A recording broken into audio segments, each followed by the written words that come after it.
கர்த்தருடைய பரிசுத்த நாமத்திற்கு சோத்திரம். இயேசுவின் வருகைக்கான வசனங்கள். கர்த்தர் தாமே ஆரவாரத்தோடும் பிரதான தூதனுடைய சத்தத்தோடும் தேவ எக்காலத்தோடும் வானத்திலிருந்து இறங்கி வருவார். அப்பொழுது கிறிஸ்துவுக்குள் மரித்தவர்கள் முதலாவது எழுந்திருப்பார்கள்.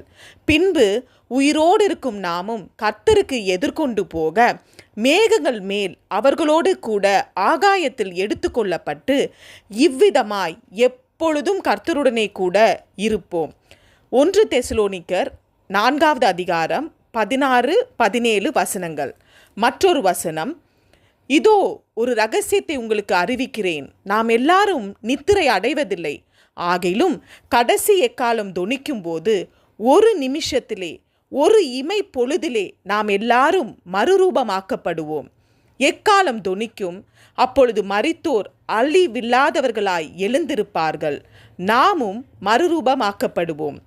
1 கொரிந்தியர் 15வது அதிகாரம் வசனம் 51-52.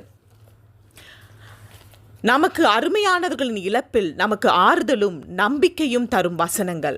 ஒரு முறை நான் கனவுல அநேகர் பேராஷூட் மாதிரி ஒரு அமைப்பில் மேலே வானத்துக்கு உள்ள டீப் இன்சைட் ரொம்ப வேகமாக நொடி பொழுதில் செல்வதையும் சிலர் அதை கீழே நின்ற வண்ணமாக வேடிக்கை பார்த்ததையும் நான் பார்த்தேன். இயேசுவின் வருகையில் எடுத்துக்கொள்ளப்படும் சம்பவம் எப்படி இருக்கும் என்பதை உணர்ந்தேன். நாம் ஆண்டவருடைய வருகையில் ஆகாயத்தில் எடுத்துக்கொள்ளப்படும் ஆயத்தம் நம்மிடத்தில் உள்ளதா, இல்லை கீழே நின்று இதை ஆச்சரியமாக பார்த்து கொண்டிருப்போமா? பைபிள் நாம் ஜெபத்திலே விழித்திருக்கணும் என்று எச்சரிக்கின்றது. நாம் தவறாமல் ஜெபிக்கின்றோமா? ஆண்டவரோடு உறவு கொள்கின்றோமா? பைபிள் வாசிக்கின்றோமா? ஏசப்பா, உம்முடைய வருகையை எதிர்பார்த்திருக்கும் எண்ணம் இனி எங்கள் மூச்சாக இருக்கணும். காலம் சமீபமாயிருக்கிறது.